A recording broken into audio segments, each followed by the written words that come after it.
लोग पैर पकड़ते चाहिए, चलो चलो, हम पैर पकड़ते चाहिए। चुनाव का समय है और चुनाव में र्यूमर गलत तरीके से लोग देंगे, तो हमें परहेज करने की जरूरत है। कीमत पर बीएमपी और सीआरपी डिप्यूट कर हर परिस्थिति में, ये बिल्कुल कोई समाज नहीं चाहता। पूरा कटिहार का समाज इस शांत है, बस कुछ बच्चों के कारण इस तरह के माहौल खराब होते हैं। इसका परिणाम होगा वो मंदिर पर हमला करेगा, लेकिन मैं इतना ज़रूर कह सकता हूँ कि क्या उस जुलूस के बीच में बहुरूपिया नहीं हो सकते। नमस्कार, न्यूज़ नेशन देख रहे हैं आप। मैं हूं रश्मि श्रीवास्तव आपके साथ। है बिहार में मुहर्रम जुलूस के दौरान कई जिलों से तनाव की खबरें सामने आ रही है। ऐसे में कटिहार की अगर हम बात करें तो देखिए, यहाँ दो पक्षों में हिंसक झड़प हुई है, पत्थरबाजी हुई, जिसमें कई पुलिसकर्मी और 2 दर्जन से अधिक लोग घायल हो गए। ऐसे में कटिहार में सांप्रदायिक तनाव को देखते हुए पूर्णिया सांसद पप्पू यादव आधी रात को कटिहार पहुंचे और यहां पहुंचकर स्थिति को काबू में करने की कोशिश पप्पू यादव की तरफ से की गई। सिर्फ इतना ही नहीं, पप्पू यादव ने आम जनता, आम लोगों से शांति बनाए रखने की अपील की है। ऐसे में क्या कुछ कह रहे हैं पप्पू यादव? चूंकि देखिए, पप्पू यादव ने इस दौरान एक बड़ा आरोप भी लगाया है। उन्होंने कहा है कि चूंकि चुनाव नजदीक है, ऐसे में षड्यंत्र के तहत ये घटनाओं को अंजाम दिया जा रहा है। सुनिए क्या कह रहे हैं पप्पू। सांप्रदायिक तनाव की बात नहीं, देखिए, तनाव से ज़्यादा हवा गलत तरीके से इसको प्रकट करना, इसमें प्रशासन का ज़्यादा दोषी है। प्रशासन फेल्योर रहा।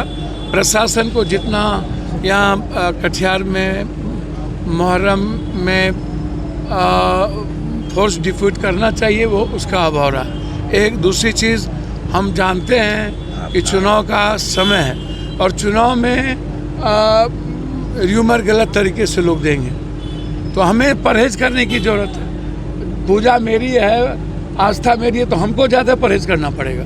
इस बात को समझना होगा। मैं मानता हूँ गलतियाँ किसी की भी हो, गलतियाँ तो होती ही है। छोटे छोटे बच्चे, जब हम दारू पी लेंगे, गांजा भांग पी लेंगे, हम सॉल्यूशन ले लेंगे तो कुछ भी नहीं बचता, तो ये गलत है। इसलिए मैं चाहूँगा कि अविलंब सरकार यहाँ सुबह होते होते यहाँ पर हर कीमत पर बीएमपी और सीआरपी डिप्यूट कर हर परिस्थिति में, ये बिल्कुल कोई समाज नहीं चाहता।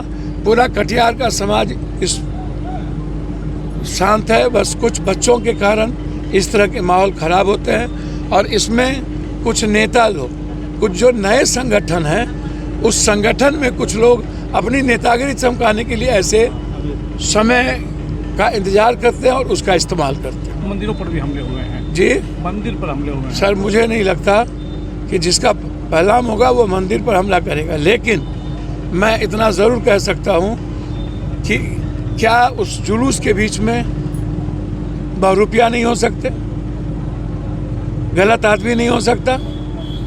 क्या हिंदू ही होगा, क्या मुसलमान ही होगा?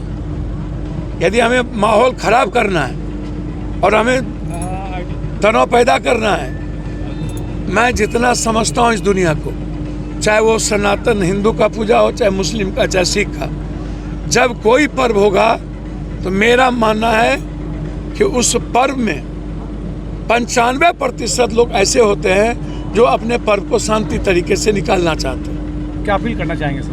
भैया, मेरा तो हाथ जोड़ के है कि जो लोग अखाड़ा के हैं और अखाड़ा के अध्यक्ष हैं, उनसे और यहाँ के नेताओं से कि आप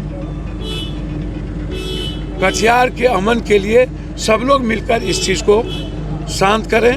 और हम युवाओं से आग्रह करना चाहेंगे कि किसी भी कीमत पर न तो नफरत में फ़ायदा है, न अशांति में। कल सबको एक साथ रहना है, एक साथ एक दूसरे के घर जाना है, एक साथ एक दूसरे के दुकान से खरीदारी करनी है, एक दूसरे के पर्व में जाना है। इसीलिए हम अपने बच्चों को कल घर से ना निकलने दें। हम आग्रह करेंगे हर पिता माँ को कि अपने अपने बच्चों को रोकें, और जो नए संगठन उनसे आग्रह करेंगे कि नेतागिरी करने का बहुत रास्ता है। जरूरी नहीं है कि हम समाज को आग में झोंक करके नेतागिरी करें। पप्पू यादव ने सीधे सीधे षड्यंत्र की बात कही है। उन्होंने कहा है कि चुनाव को देखते हुए इस घटना को अंजाम दिया गया है और साथ ही उन्होंने ये भी कहा कि कटिहार में किसी भी सूरत में गंगा जमुनी तहजीब को हम नुकसान नहीं पहुंचने देंगे और यही वजह है कि पप्पू यादव ने लोगों से भी शांति बनाए रखने की अपील की। फिलहाल आपको बताएं कि तनाव को देखते हुए कटिहार में इंटरनेट सेवा को अगले 24 घंटे के लिए बंद किया गया है और सोशल मीडिया पर भी पैनी नजर पुलिस प्रशासन की है। साथ ही लोगों से इस बात की अपील भी की जा रही है कि आप किसी भी तरह के अफवाह पर कोई ध्यान ना दे। इस खबर में अभी के लिए बस इतना ही। न्यूज़ फॉर नेशन पर खबरों का सिलसिला जारी रहेगा। नमस्कार।